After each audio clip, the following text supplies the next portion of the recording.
Cape video part 1. So the first thing you're going to want to do with your, before you start your cape project, is to change the needle in your machine. So right now you should have a universal needle in your machine, which is for woven fabrics. And we're going to switch to the ballpoint fabrics, or the ballpoint needle, which will sew knit fabrics. So this green, red, or like a light blue, whichever color you have of this stretchy fabric is the knit fabric. And then your hood lining is cotton. So this is a woven fabric. So if you'd like to sew the hood with the universal needle, you can, but you can also sew with the ballpoint needle. The ballpoint needle is most important when sewing two pieces of knit fabric together. So test it out.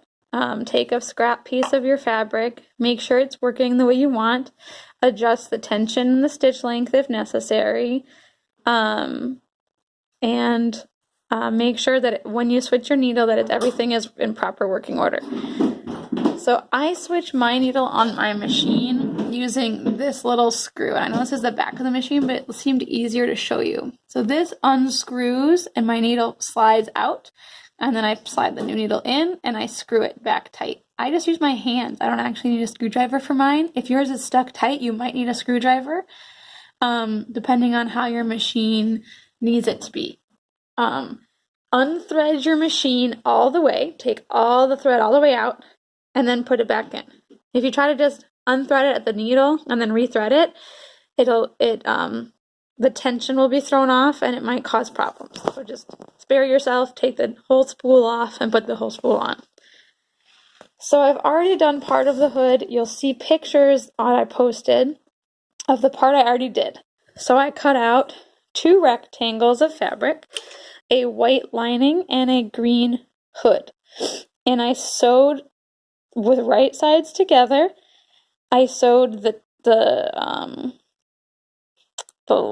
short side of the rectangle. So I had folded it. When I folded it, the short side of the rectangle I sewed. I did the same for my white. So you can see here's my seam in here. And then what I did is I put them inside of each other. So what we're hoping to do is with right sides together, basically flip this how it is. So the white will go against your head and keep your hair from getting all staticky in your hood. And the knit will be on the outside.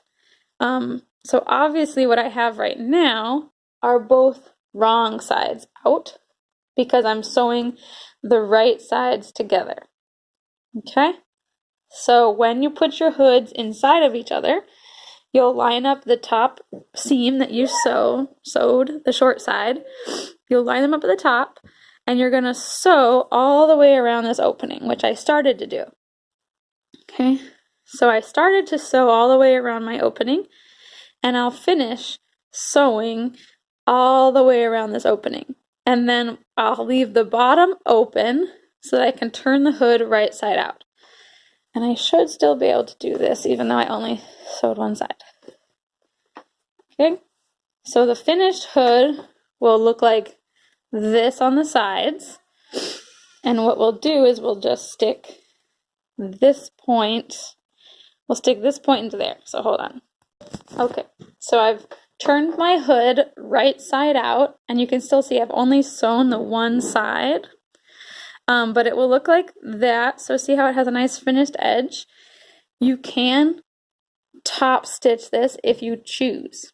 I don't normally top stitch this project, but I also tend to find that I'd make them for children, and children don't care how finished the side looks. I also sometimes don't have thread that matches very well.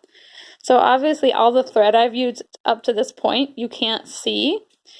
And later when you attach the hood, you'll be able to see that thread. but you can't see that thread when it's on. So I tend to try to save all of my thread that you can see for the hemming of the sides going down the front and any hemming on the bottom. And if I still have thread that matches, I can think of like twice when I've top stitched the hood. So it's up to you. You can also wait till the end and then decide. So once you have your hood sewn on you'll sew it on all the way across this. Obviously, it'll be sewn. Once your hood is done, you can set it aside, because then the next step is to attach, well, not the next step is to attach your hood to the body of your cape.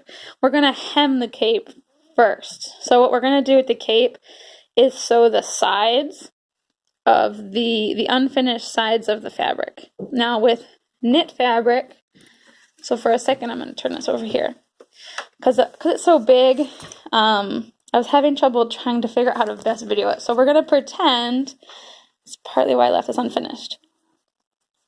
So we're going to pretend that this short piece here is the edge of our cape. Okay? So we have this short piece here, that's the edge of our cape. Now there are two sides of knit.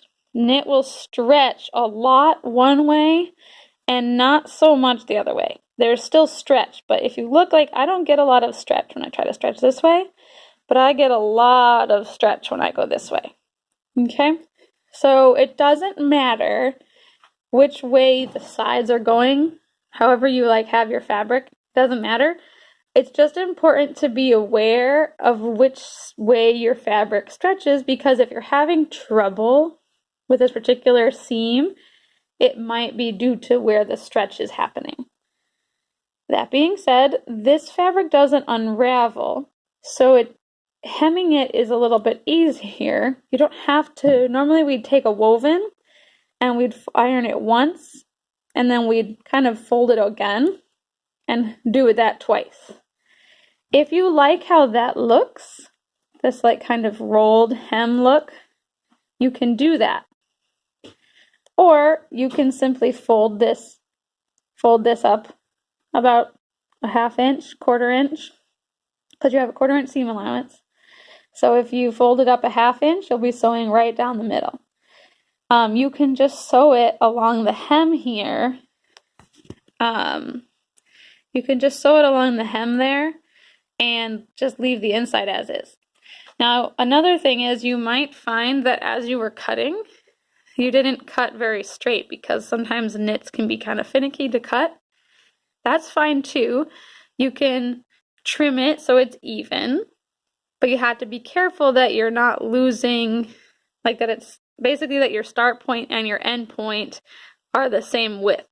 So I would measure this from here to here. If that's 5 inches, I want 5 inches on this side too.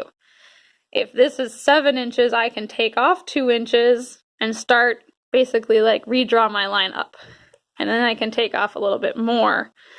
Because sometimes what happens with the knit is that you thought you were straight and you're not, and you might have gone in.